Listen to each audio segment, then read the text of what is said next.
Well, hello there. Happy Thursday. So glad you found your way to another sketch session with Kira Studios.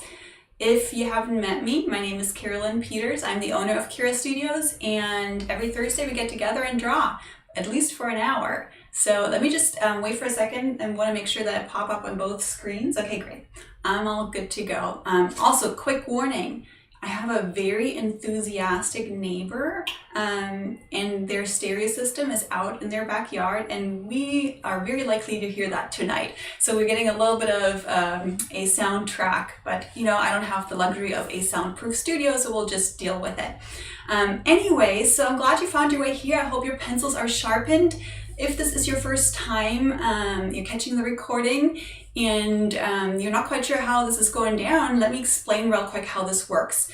Every week we switch subject matter. So we cycle through figure drawing, portrait drawing, animal drawing, and the last category is inanimate things. So it's a big broad category. This week we're doing animals. You might have seen already, it's lions. And with every week there's also a different focus. So with every subject matter, I pair it with a different lesson. And with that combination, my goal is that you have a place to report to where you have a teacher waiting for you with a lesson. But if you're not feeling like working hard and you're just feeling like playing, you can turn the teacher off. You can just put me on mute and you can just draw along and play and experiment and do whatever you want to do by just drawing along with us by looking at the reference material.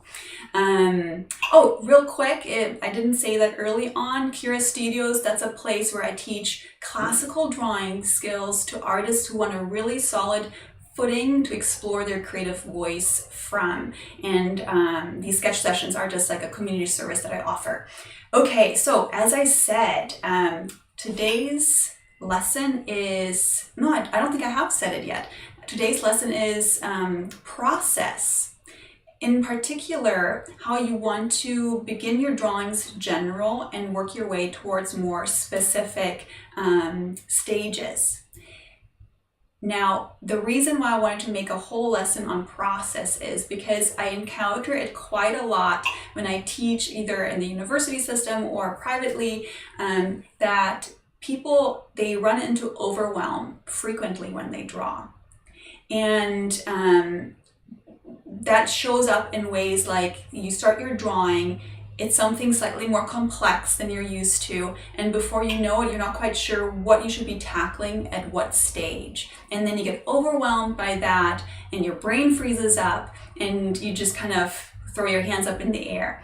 So that's why I want to talk about the drawing process, and understanding that there is beginning, middle, and end to the drawing process can really help you kind of alleviate that stress of feeling overwhelmed and having to draw everything at the same time. The other reason why I wanted to bring it up is because often people also feel like they're kind of at the mercy of their drawing. They're feeling like they're not quite in the driver's seat of their drawing, and they're feeling a little bit out of control. Like they end up with a drawing, but it's not really what they were hoping for. And there might be many reasons for why that might be the case, but I think a big chunk of that is a lack of understanding of the drawing process. So as I said, there's a beginning, middle, and end to this process. So let me explain to you what you should be thinking about in each phase, and how that will hopefully then drive you to a result that you can feel proud and happy with. So in the beginning phase is basically just the placement phase, where you establish what kind of story you're telling. So what kind of choices are you making in this phase? You're choosing, first of all, how big you're going to draw your drawing, how much you're going to include in your drawing, and where on the page you're going to put it. Now you might laugh at this, but you know this, I'm sure you know this from your own experience, that all too often we begin drawing, and then before we know it, we run off the page because we didn't consider how big we're going to draw, how much we want to include, and then, like let's say you're drawing a figure, all of a sudden there's no more room for their leg, So it's simple, but it's really important. So in the beginning, You want to establish how big do you want to draw, how much do you want to include, where do you place it on the page, and you're starting to build the big picture of the thing that you're drawing. So that would be big shapes. Now, before I get into the middle phase of the drawing, I want to be clear. This middle, beginning, middle, end business, that's artificial, right? Those phases, they overlap, and what we're dealing with in those phases, that isn't as clear cut as I'm making it sound right now. But it is really useful to, at least in your head, have that separation, because at least in your mind it can be organized as you switch back and forth from, oh, I'm going to go back into the beginning phase, oh, and then I'm going to switch back into the middle phase. Okay, so now let's get into the middle phase. What do we deal with in the middle phase? The middle phase is where you take that big picture, that story that you're starting to set up, and you're making it legible. Now, this can mean legible to yourself or legible to others. It depends on what your goal is. Do you want to show this drawing to a room full of people, or is it just going to be your private stuff? That's up to you. So things that you would want to address in this phase to make it legible are things like this. Structural shapes. As in, like, what kind of silhouette are you dealing with? What are the 2D shapes, especially if you're drawing towards a more graphic look. Volume could be something that you're translating in this phase. Like if you really want it to look three-dimensional, you'd have to then use your tools to translate the three-dimensional qualities. You could focus on value, like degrees of lightness and darkness. You could focus on texture. So those are all things that you'd be starting to translate in the middle phase of your drawing.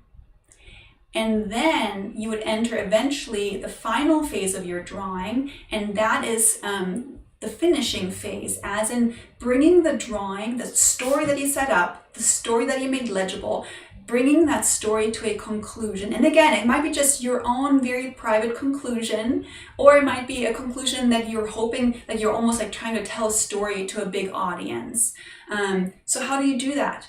You choose where you're going to put your focus.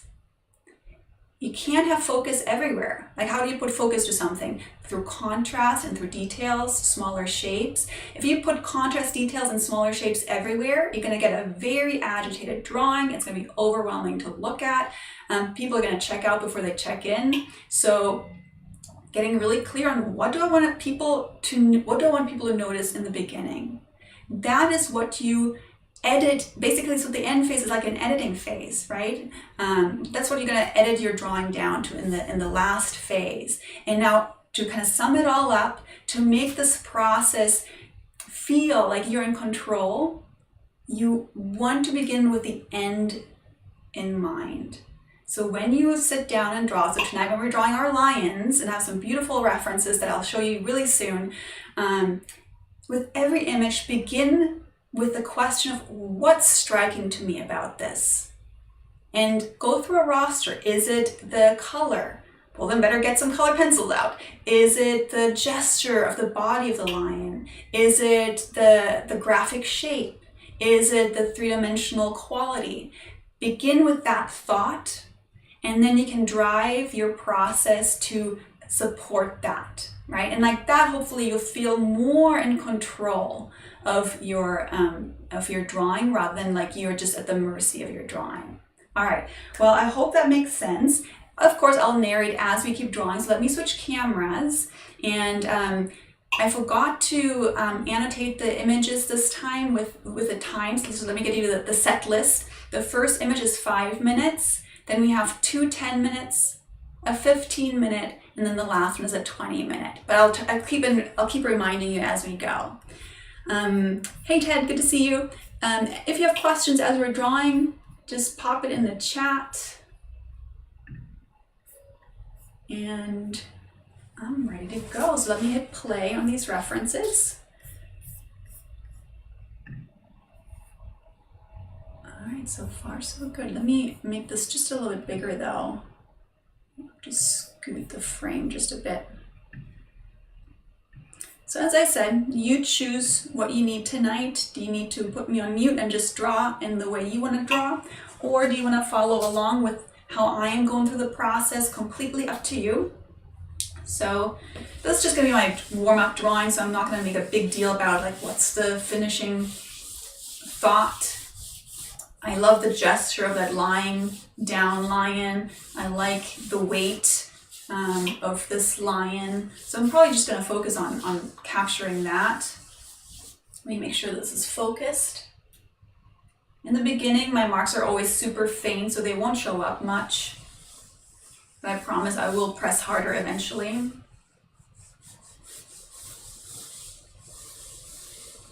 So I love how this lying down line has like this S quality.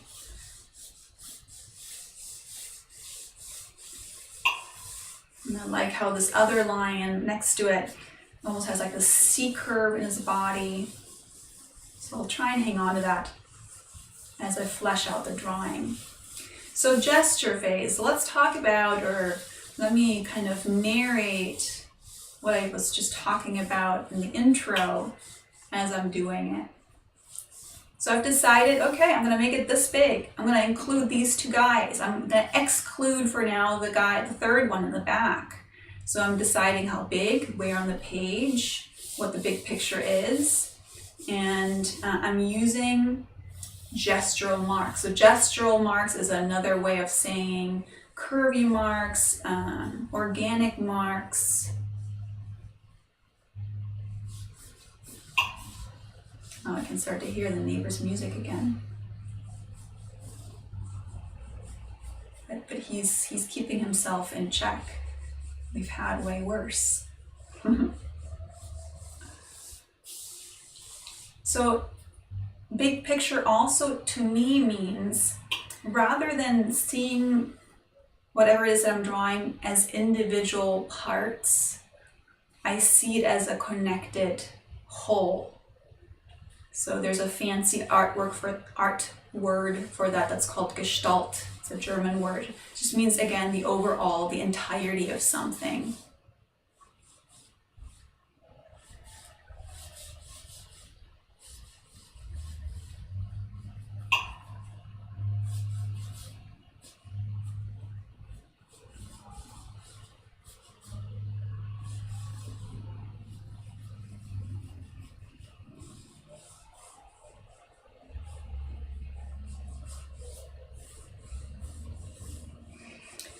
And so also, this is something I did not say in the intro, this beginning phase, when I'm setting everything up,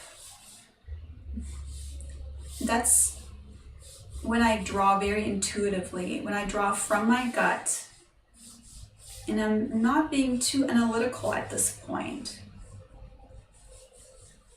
I'm basically allowing my hand free reign. Not completely, not like ridiculous where it doesn't look anything like what I want to draw.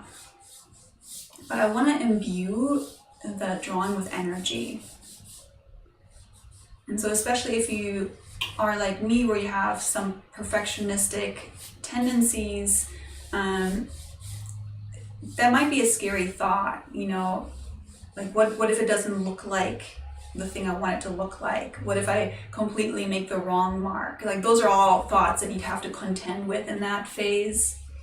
But to that, I tell myself that if I don't kind of give into that free intuitive way of drawing, I'll create something completely stale, and I'll draw something, or I'll create something that doesn't have my handwriting in it either,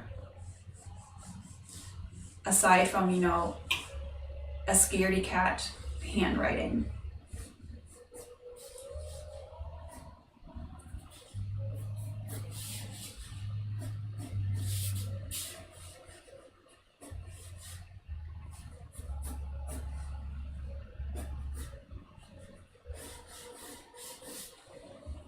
Oh my goodness, this went by way too fast. Okay, well, let me scoot over. And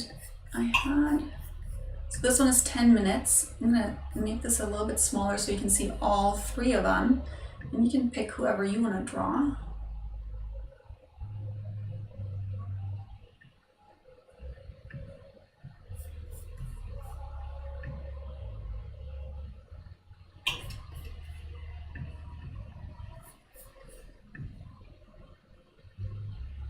There you go. Okay, so let me make up my own mind. What do I want to include? Phase 1, I'll definitely want to have the front lion and maybe the one in the back. Let me make sure my drawing is centered.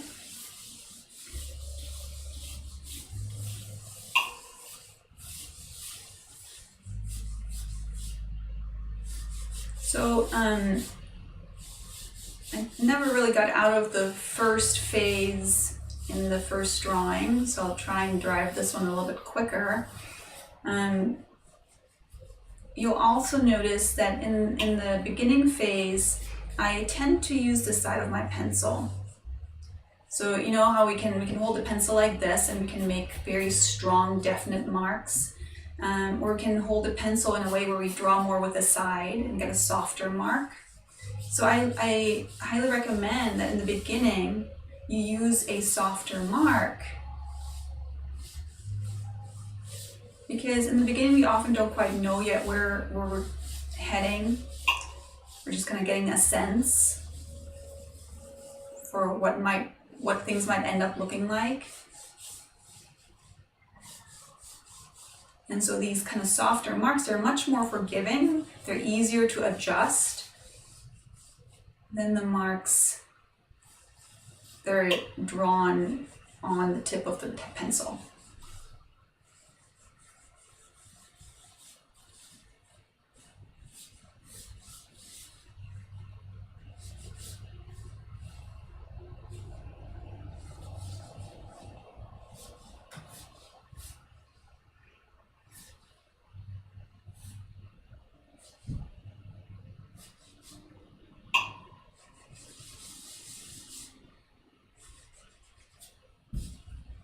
So by the way, if you're on Instagram and you're watching this my story where I had everybody vote on if we're drawing lions or elephants, like that was a really high participation election. It was really fun to watch, and there was definitely a strong enthusiasm for elephants. So fairly soon in the new year, we'll definitely come back and draw elephants to have some cool references for those.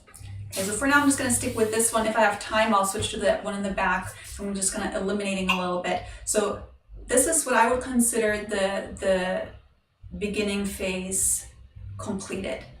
I decided how big, I established the overall big shape, captured the gesture as in how things connect visually. So now I'm going to switch into the second phase. So remember, the second phase is making things legible. So the first phase might look like if you hand this drawing in this phase to somebody, they might not recognize it as what it is yet, which is totally fine because you're not done yet, right? Second phase is though when you make it legible, at least to yourself. And so now I'm going to ask myself, what am I going to focus on? And so I'm going to start focusing on just the shape. And for that, one of the best tools you can use is what's called the biggest enveloping shape. You pretend like you have 4, maybe 5 straight sticks that connect the outermost points with each other.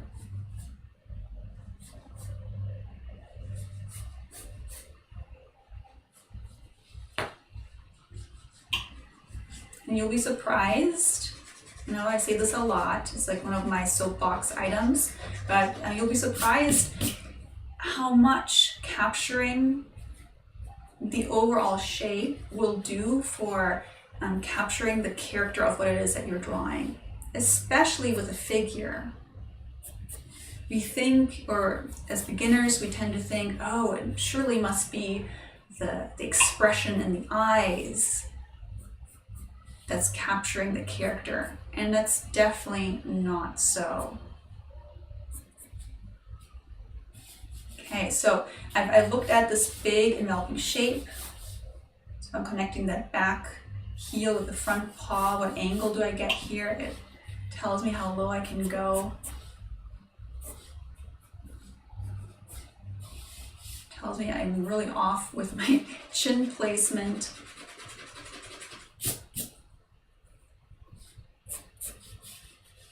How did I judge that? Because I was looking at if I place an imaginary horizontal where the chin is, and then I follow along, and I look at what negative space do I see in between this horizontal, or what other body parts line up with this horizontal.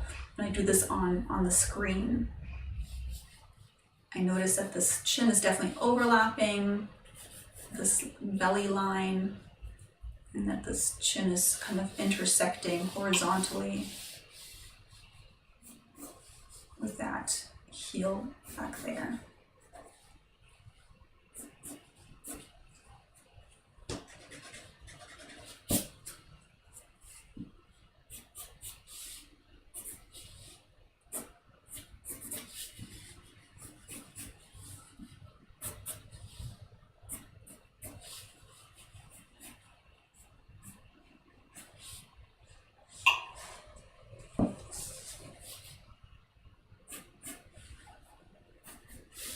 Got that angle established.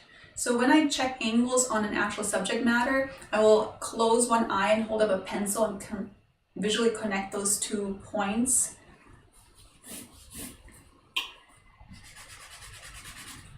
Thinking about, okay, if this angle was on a clock, what time would it be? That's a good way to kind of carry over that angle.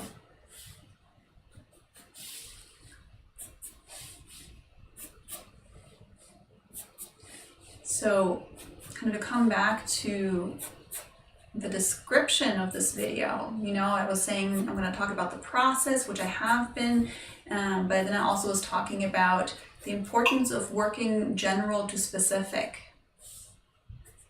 So then hopefully you have noticed I go for the biggest outer shape first, and then I go for the next smaller sub shape. I'm not hopping into details right away. So you're going from the biggest to the gradually smaller and smaller.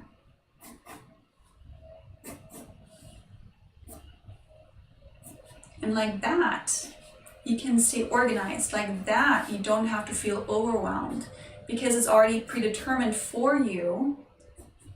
And not only will it help you stay cool, calm, and collected, it will then make sure that when you do put details in, and that's really the coolest thing about it, once you do put details in, they're going to end up in the right spot. Because you probably know there's nothing more frustrating than working on something, thinking that you're doing okay, and then you lean back at the end of your drawing and you realize, oh my God, the nose is like totally in the wrong spot.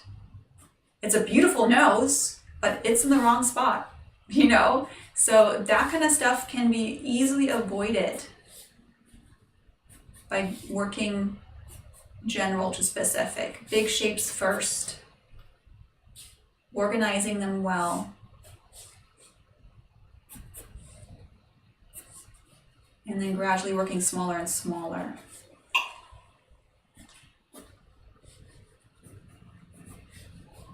Okay, so I'm getting better at capturing this shape here.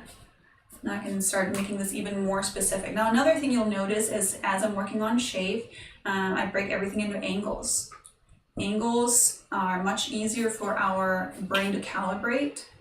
Curves are great in that beginning phase, but in that middle phase, I'm switching over to angles.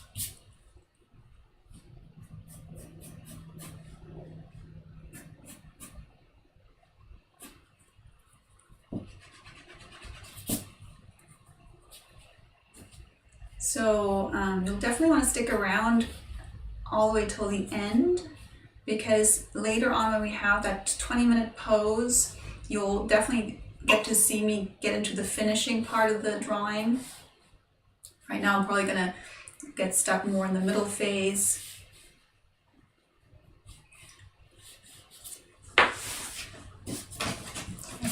another 10-minute one.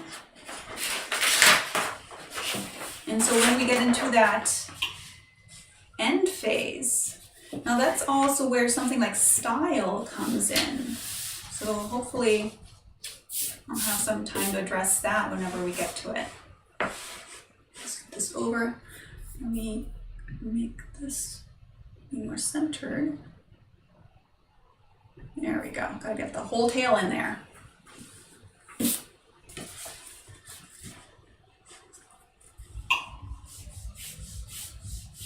So here it's kind of the story in this image is already kind of predetermined. It's about that single lion. Whereas earlier you could have made choices about who you include, who you exclude. And as usual, I do a lot of short poses, which can often feel frustrating because you feel like you're not getting anywhere. I'm not doing this to stress anybody out. I'm doing this to get warmed up. The more drawings we draw, the more choices we have to make, the better we get at making those choices. And the faster we have to make those choices, the better we get also at what kind of choices we make, if that makes any sense. So I time things in short increments, not to stress you out, but to get you into your discernment part of the brain, deciding quickly, trusting your instincts when it comes to laying down marks. And as you can see, I'm just, not that different from you guys. Like, sometimes I struggle with that too.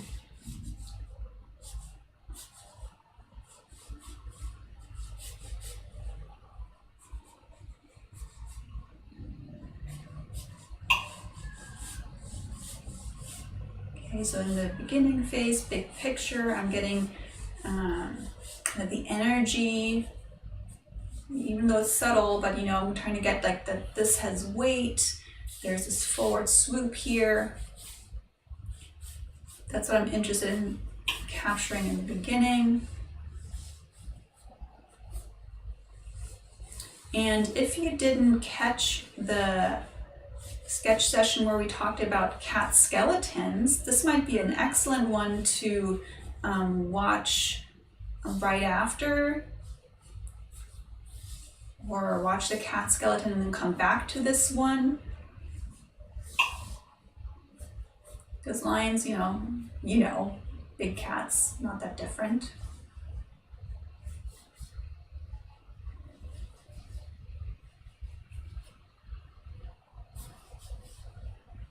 And understanding that underlying structure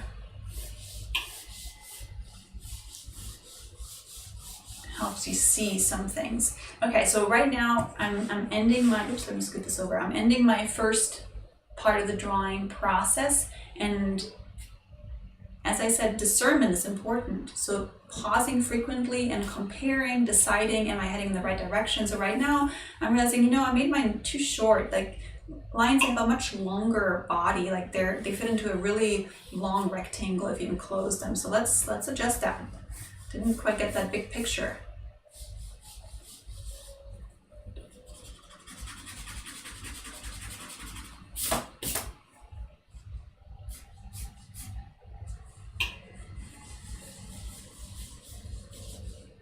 Again, using the side of my pencil in this early phase makes it much easier to make corrections as I go.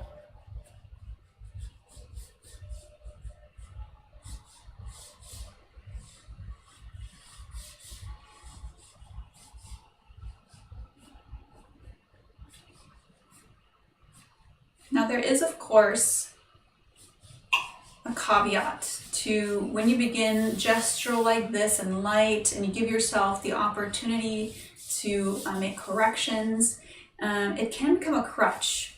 It can become where it can kind of end up where you never make a definitive choice, and you end up with all these kind of very loose and sketchy, never driven to a conclusion kind of drawings.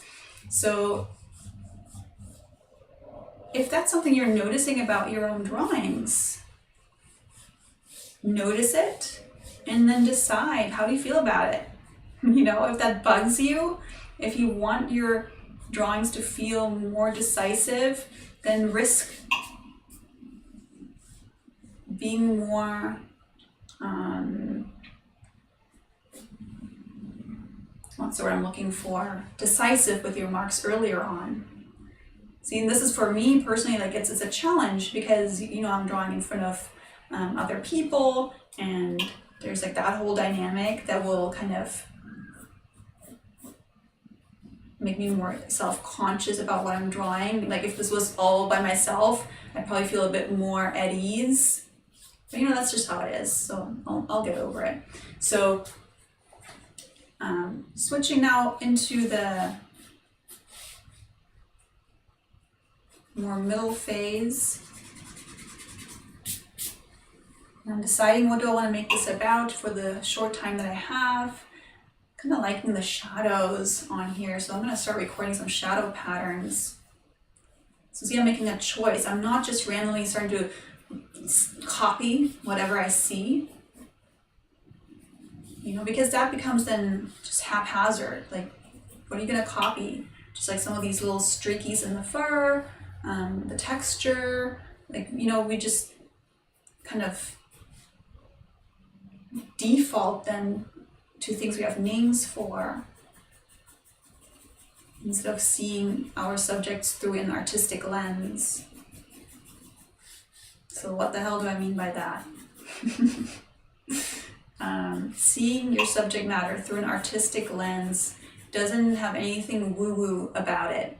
It just means, rather than saying, hey, this is a lion and lions have pointy teeth and lions have, I don't know what lions have, you know, any other associations that you might have for lions. Like, rather than thinking about your subject matter like that, you switch into thinking about your subject matter like this.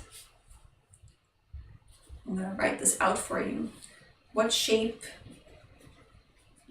or what shapes am I dealing with? That's the first one. What's the volume like? Like, is this thing kind of boxy, cylindrical, spherical? What's the value like?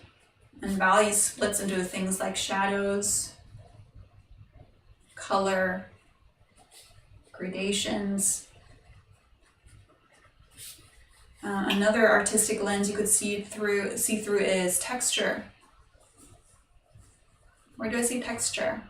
So that is something you can pinpoint and work with.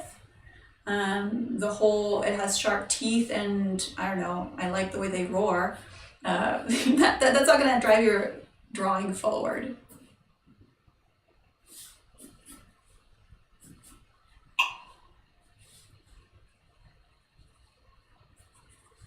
And now, of course, if realism, like if drawing classically, driving towards a realistic end result is your goal, which it might not be, but if you're here, I'm guessing it is, because, you know, that's kind of what I'm focusing on.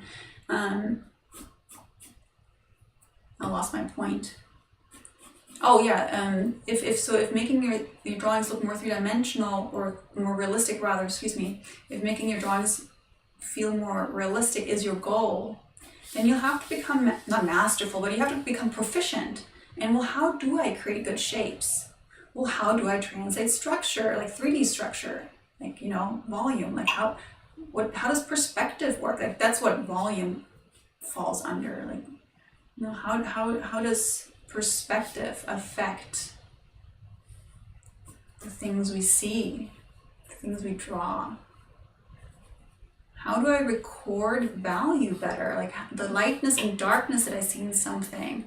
Like, rather than just going smudgy smudge, how do I make this look more impactful, more powerful, more clear?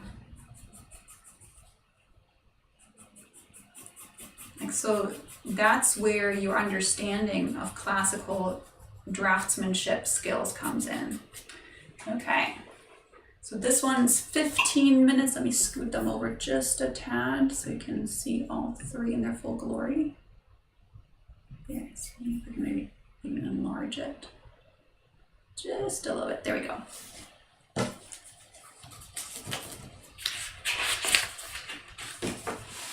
I have room over here. Just switch papers.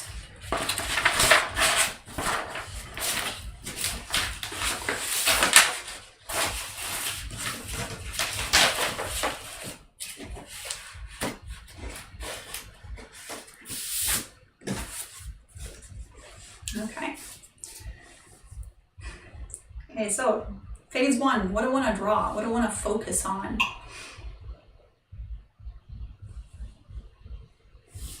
Let's get the top guy in, one on the right. Okay, knowing how much I tend to talk and how quickly time tends to go, I'm just going to focus on these two really hard because I like the other one too.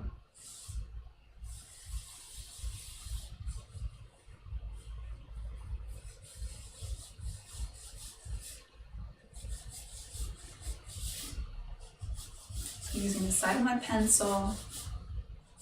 Oops. Stretch this back.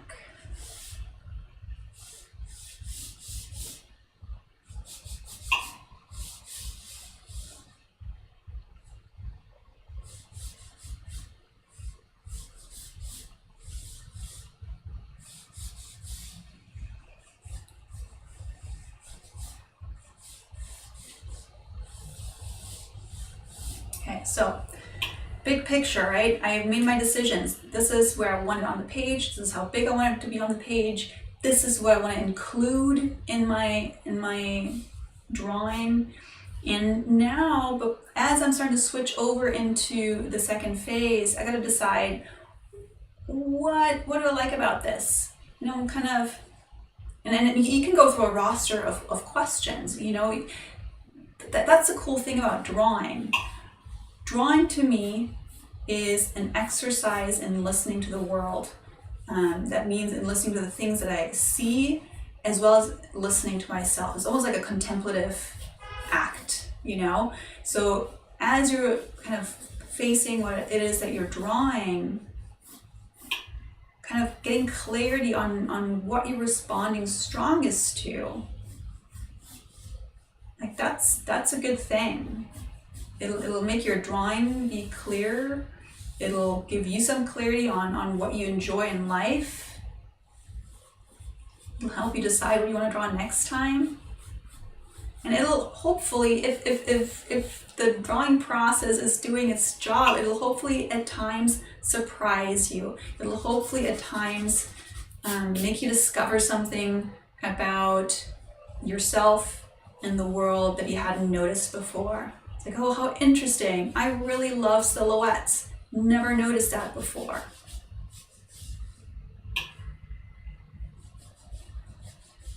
Oops. Over there. Or it might be something like, oh, I thought I liked high contrast images, but I'm actually way more into drawing subtle contrast-free drawings. But of course, we can't find these things. These are like all things that will eventually grow into your style. These are all things that eventually become your creative voice. Like, these are not things we can think about. These are things we have to act out. These are things we have to draw out.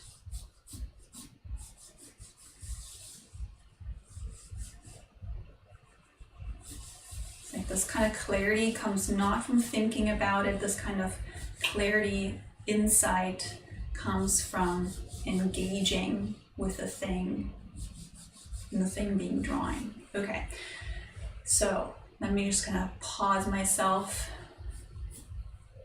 I haven't answered my question yet. I haven't figured out yet what I want to make this drawing about, and I know I don't have a ton of time, so let's just focus on this paw and head trio. And let me begin with shapes, because that's always my starting point.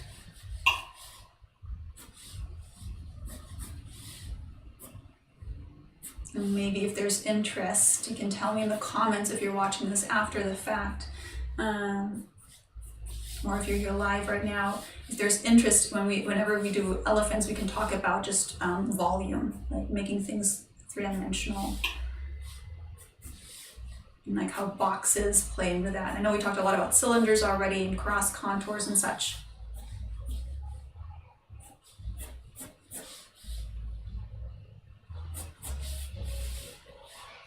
So having this focus now allows me to also let go of certain things. Like, okay, I know I only have 15 minutes and I know I wanted to work on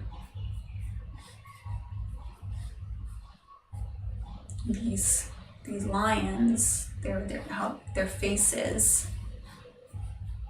So that means I'll let go a little bit of the rest of the body. Like that can stay gestural. Okay, so coming back to general to specific, I'm beginning with big shapes. And I don't know if you can hear the disco party happening next door.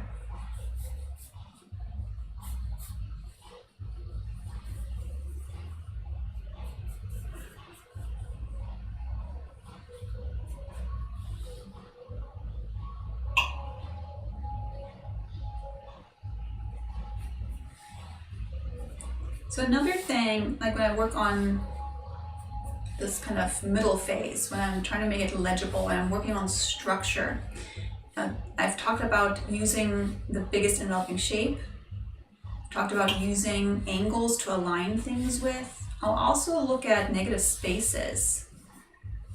So if you're not sure about what a negative space is, it's the shapes in between your subject matter. Like for example, the shape in between the underside of the jaw here and the shoulder and the back. Like that's a negative space.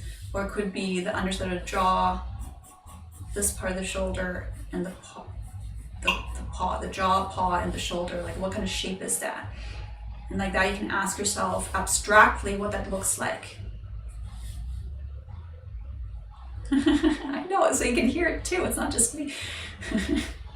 I just saw Bill's comment about how they're rocking out next door. Yes, they definitely are. But maybe that's too much information, but you know, it's way better than the former neighbor we used to have who used to stand on the back stoop and burp all the time. So I'll take the music all day long.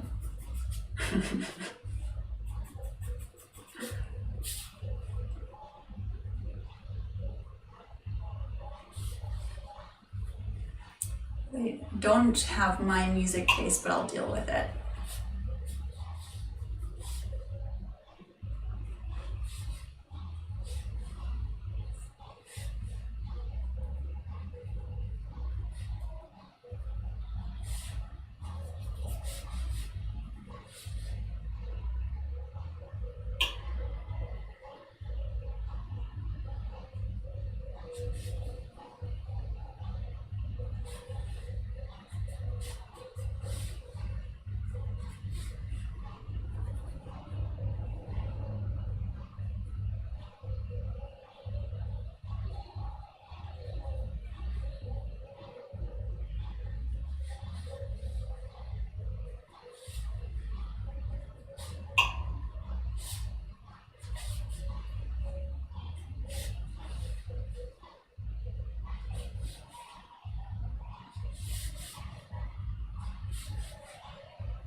See, and I've been quiet. I've been letting you listen to the music next door for a while.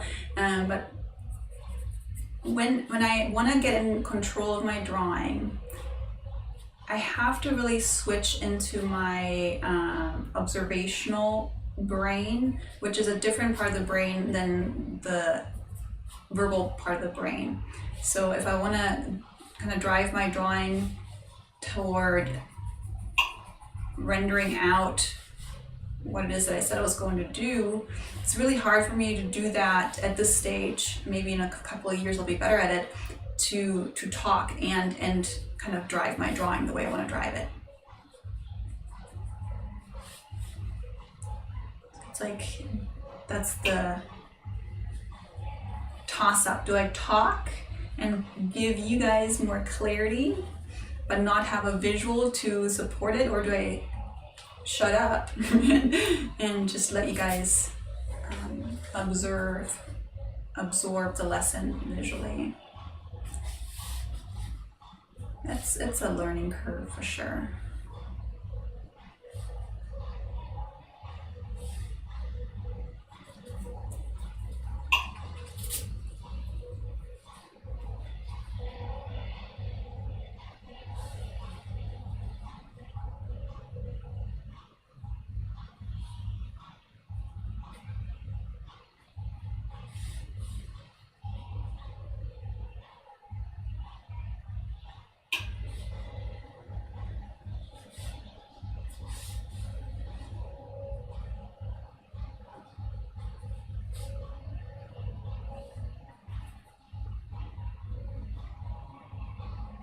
Yeah, there are definitely two. I mean, it's oversimplified. I've been following neuroscientists who kind of been studying, like, you know, what part of the brain is mainly responsible for different tasks, and they're kind of annoyed with this oversimplification of like, oh, the left side of the brain is completely analytical and the right side is completely intuitive, etc. Because it's too simple. It doesn't quite work that way, but it's a useful way to think about it, as long as you know that it's not quite as clear cut.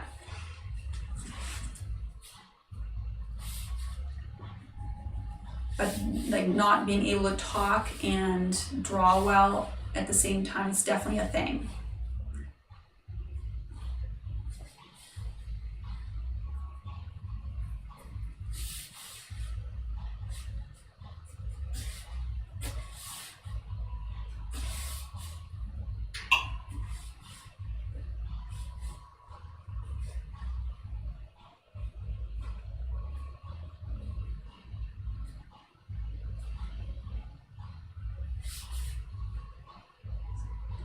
Remember, my goal was to get the heads and the paw in, so my goal right now is just to get those claw marks before the time runs out on this one. So also, you know, when you want to feel more in control of your drawing, taking into account how much time do I have for this?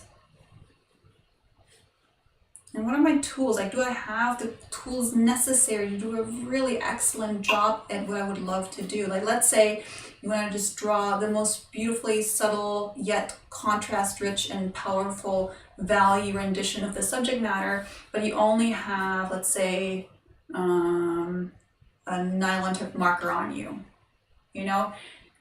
Then it might not quite be the best time to pursue that interest. Like, if you only have the nylon tip marker, especially if you're then also time constrained, it might be better to just say, you know what, I'm going to settle for gesture and shape right now. So, and if you are new to this, you're watching this after the fact, you're interested to learn more about this, I highly recommend that you sign up for my newsletter. It's not a newsletter, it's just it's a weekly email. It's very I don't know what would be a good word for it, but just tell stories about what it's like to have a creative life. But when you sign up for this email, you get a free workbook, and that free workbook helps you figure out how to improve your drawings by asking yourself 3 very simple but very powerful questions.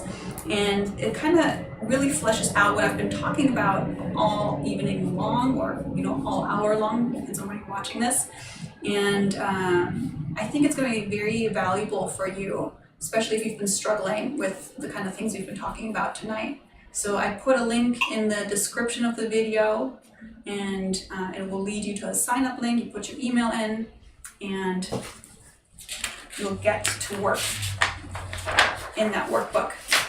And you'll hear weekly from me. You'll never miss one of these sketch sessions ever again. You'll find out about all the cool stuff that's happening, if there are any classes coming up, etc. And whoever is on my list gets super special treatment.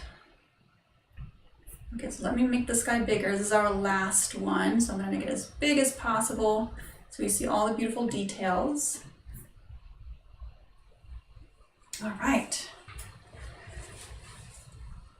So again, now that we have 20 minutes, which it's not that much, but it's a little bit more, begin by asking yourself, what's really interesting to you about this? Is it the lighting? Is it the color? If it is the color, go grab some color. Is it the shape? Is it the texture?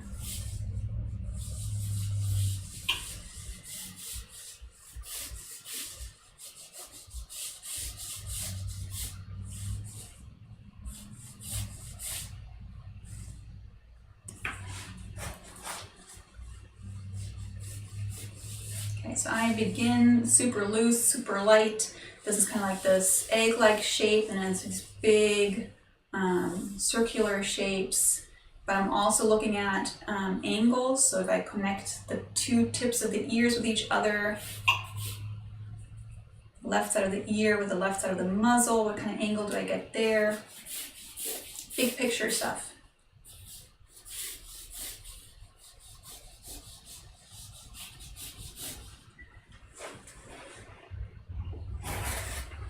Heater behind me, and it tends to get really hot.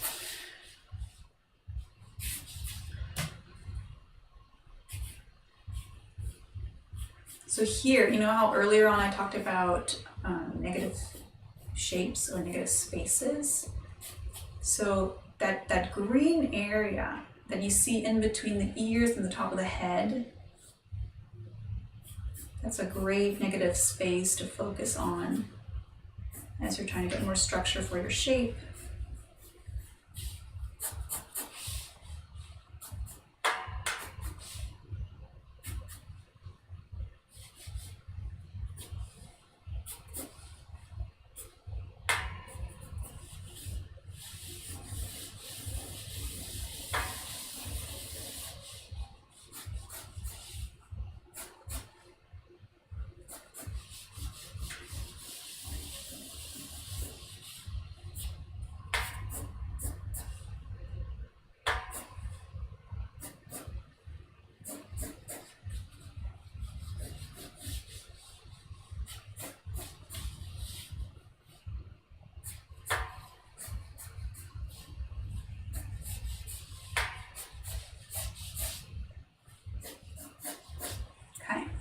So let me further elaborate on this whole general to specific business.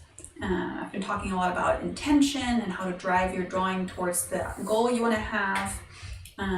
Let's get back to some more tangible tips on how to go from, a big kind of like triangular shape at first with some round ears to, this is what I was doing up here, to a more specific shape where you break everything into angles to the next phase. So the next phase is once you feel good about this kind of simplified outer shape, like where things are have been broken into angles, and you feel like, oh yeah, it's that particular line, not just some sort of kind of line that could be this one. It's that one, because I looked at the negative spaces. I looked at how angles line up with each other. Once you got that, then it might be a good time to switch into building form.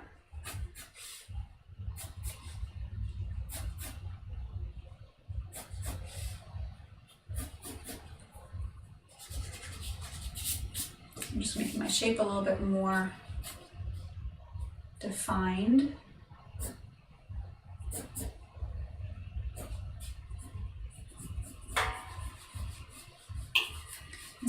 anything that, any details like muzzle, nose, eyes, whenever I begin making marks for that area, I always go super light, because I don't want to make this crazy dark mark kind of too cocky and then realize, oh, it's in the wrong spot. But here's what I'll do next. I'll start to organize things around center lines. So where's the center of the center of her head? That imaginary center line. What angle is it? How long is it? Then you can think about what's the form of this? So the muzzle is kind of like a truncated cone that is attached to like a ball-like form. So I'll have that in the back of my mind as I keep drawing. And so you see, this is very general, right? I'm going very well. It's generally ball-like, and it's generally like a cone that has the tip cut off. And then I go from this very general assessment to a more specific assessment, time permitting.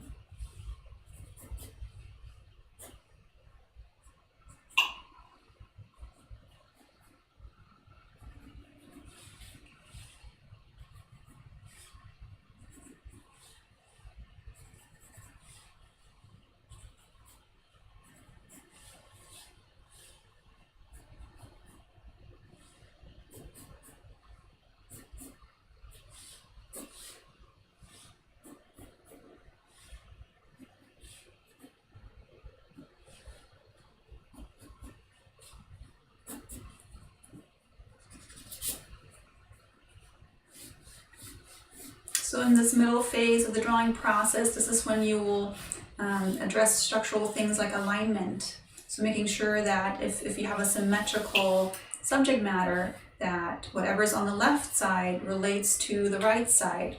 Top of the eye relates to this top of the eye. The bottom of the eye relates to this bottom of the eye.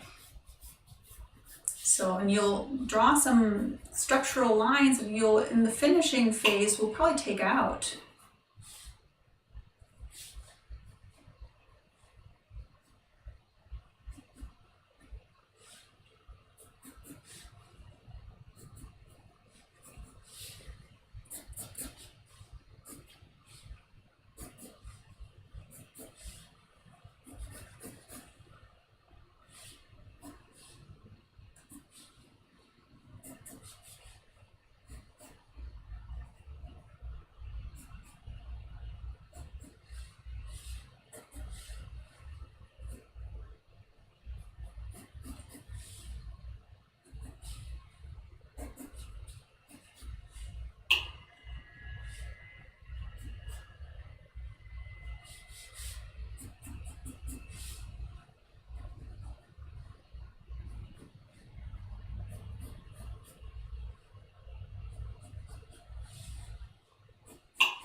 So just how you're working from gradually, from bigger shapes to gradually smaller shapes. You're also working from lighter marks to gradually darker marks. So I'm still in the second phase, especially in the beginning of the second phase, I'm still trying to keep things erasable.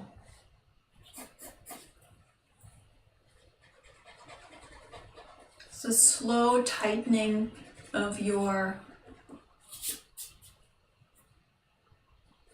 process.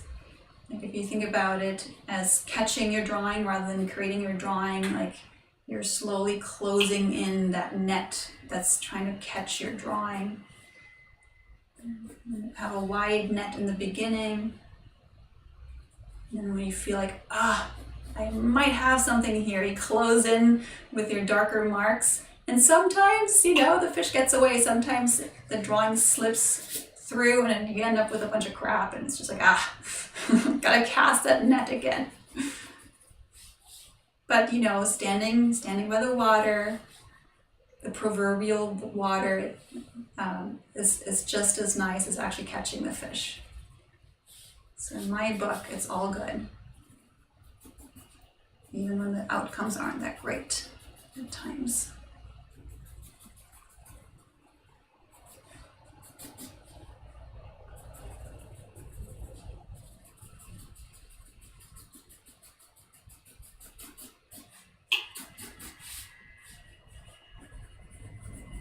And you learn, you know, like, so right now I'm thinking, oh man, like I like the shadow, like I like the value on this. I should have drawn it smaller because then I would have had more time to actually get to the values. Like rather than beating myself up over that, you know, I'm just filing that away. It's like, okay, next time, if you want to address value, draw smaller if you only have 20 minutes. You know, it's all data. It's all information that will make you better.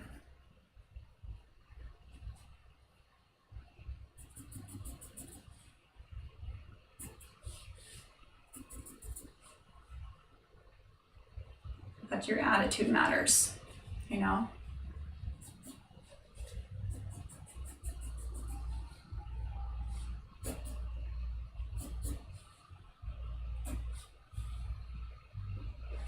Oh, I think the neighbors are getting a second wind. I thought they were done. It's coming back. Oh, so one thing I didn't say that you could be focusing on, I've talked about shape and volume and texture and such. Another thing you could focus your drawing on is neither of those and just focus on contour. You could make a completely line-based drawing where you're only kind of relishing the beauty of the outer edge. And rather than making it all structured like we do when we work on shapes, you can keep it organic and play with the lightness and darkness accents. So I just didn't want to make it seem like you have to have shape and value in your drawing. It can be a completely line-based drawing. Like one of my students in the daily sketchbook course that we're currently working our way through, he submitted this beautiful contour-driven drawing of an owl, and it's just delightful. You know, it's a beautiful drawing, and it just goes to show you that it all depends on what you are after, what you define as a successful drawing. What's your goal? And do you feel like you got close to your goal? And if not, don't beat yourself up, just become curious. Okay, like what's bugging me about this? Why do I not like it? Let me look at some artists that I do enjoy looking at. What do I like about their stuff? You know, and like you become a detective. And it becomes this journey where you get to find out about yourself, about the things around you, about other artists who look carefully at what's around them, and just kind of keeps opening up and just, I don't know, leads down the most beautiful rabbit hole. Am I waxing too poetic tonight? I don't know. I'm feeling it. Can't help myself.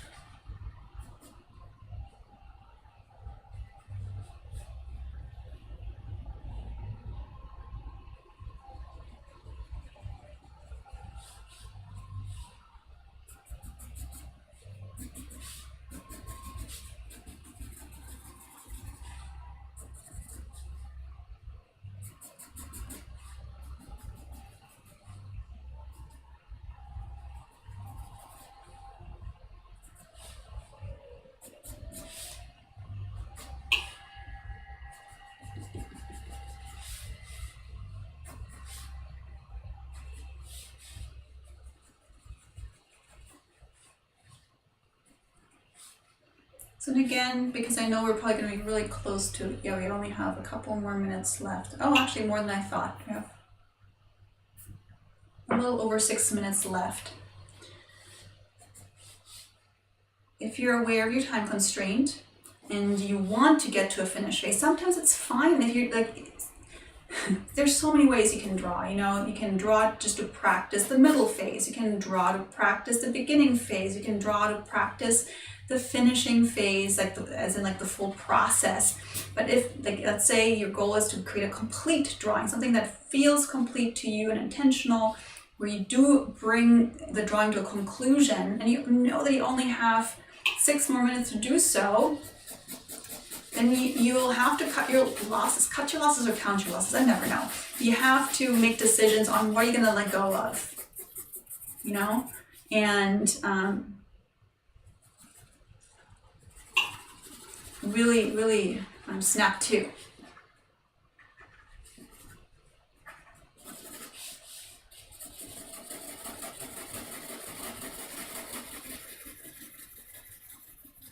So I want to get a sense of that light shadow separation.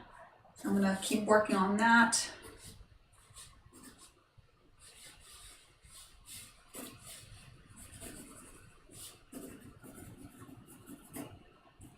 I'm willing to have this drawing be full of my own signature, meaning rather than controlling my marks and getting a very polished look, I'm okay with it looking energetic and gestural.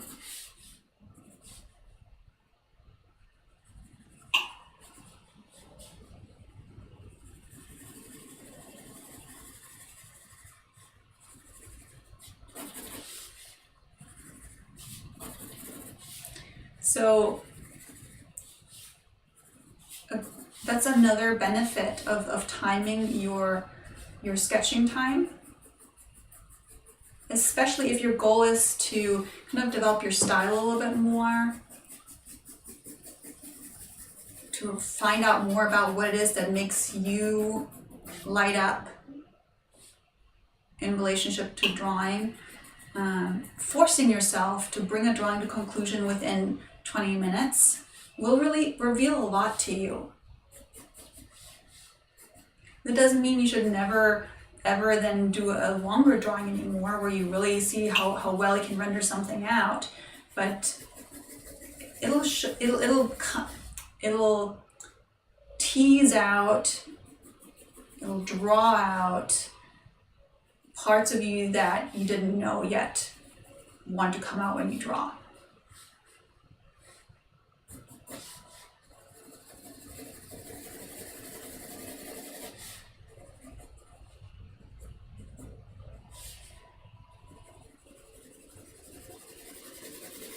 And as I said earlier, if you kind of keep going back to the fishing analogy, a lot of these drawings, they'll slip right through the net. You know, they won't turn out. It's similar to like surfing. Like, I'm a horrible surfer, but I love it, you know? And so a lot of the times I just, you know, sit in the water and not catch a single wave. But I sat in the water for an hour or two, and that made me happy. So it's like you gotta know how ambitious you are, how much it matters to you to have a certain outcome. It's different for everybody. And that's not to be relativistic. It's to be more authentic to you.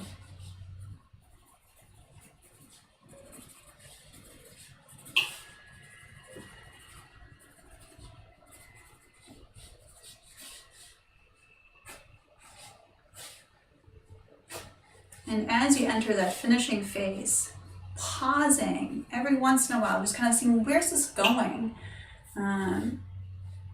Is there anything that's kind of offering itself up? Like right now I notice, oh, I like this curve and how it's kind of playing into this curve. What happens if I play that up a little bit? Maybe, you know, it's a bad decision, but let's explore. Let's find out.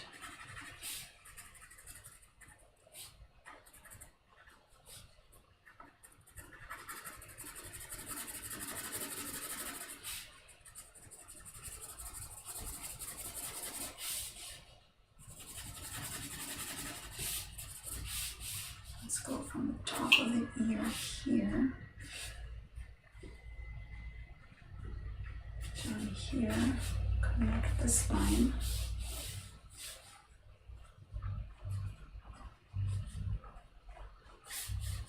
And in this shape.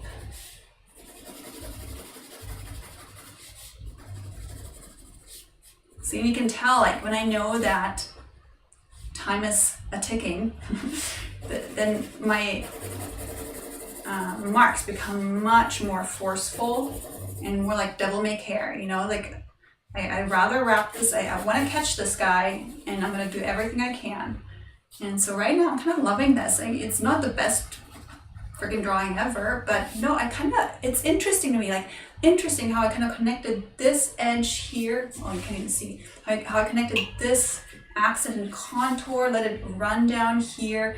I went from this shape down here, and then I ended in this shape. So it's kind of like an echo, like two big shapes connected by this contour. Some interesting stuff happening here, you know. So it's just as much a exploration as it is a, I don't know, expedition where you're finding something very specific. I don't know. Lots of metaphors tonight. Well, I hope you got something out of this. Let's recap. I always like to do a recap at the end to remind you, okay, these are the main takeaways from tonight. So the main takeaways are, if you've been feeling overwhelmed when you draw, you don't quite know when should I be tackling what. Like, I feel like I'm trying to copy everything right in the beginning and then I get overwhelmed. Or when I feel like I'm at the mercy of my drawing, I'm not really driving the drawing. You want to come back to this idea that the drawing process can be split into 3 phases, beginning, middle, and end. And in the beginning, you want to just decide what's in and what's out. How big is it on my page? And what's the story? You know, how many lions will be there? What are their overall shapes? And then you get into the second phase. And that second phase is, it depends, because it depends on what you want to focus on. It's about clarifying things, right? It's about translating visually what it is that you're drawing. Do you want to focus on contours? Do you want to focus on the silhouette, on the volume, on the value, on the texture, on multiples? You know, it all depends on your time and materials. And then you want to drive it to a conclusion. Again, you don't have to go through the whole arc in every single drawing. You can just zero in on the middle phase. You can just zero in on the gesture phase. But that is the whole arc. And I love this idea that drawing is a listening act. It's something that helps you find out more about the world and about yourself. And like that, it just keeps on giving. So thanks, Chris. At least somebody thinks that my dialogue is useful. So I'm glad to hear that. Well, with that, let me know in the comments what you'd be interested in for next week. So next week is inanimate things. So it could be cars, it could be clouds, it could be plants, it could be trees, it could be whatever. So if you have requests, I'm taking requests. And other than that, as I said, get on my email list. You'll get that really cool workbook. It will reinforce what we talked about tonight. And yes, I hope we'll get to draw together soon again. So Bill, you liked the session? Awesome. I'm so glad you had a good time. I love that we get to draw together. That's not just me. And oh yeah, if you're on Instagram and you feel like sharing anything that came out tonight, tag me at Kira Studios and I'll give you a virtual high five. I always love seeing what you're up to. Okay, I'll see you next week. Take care. Bye-bye.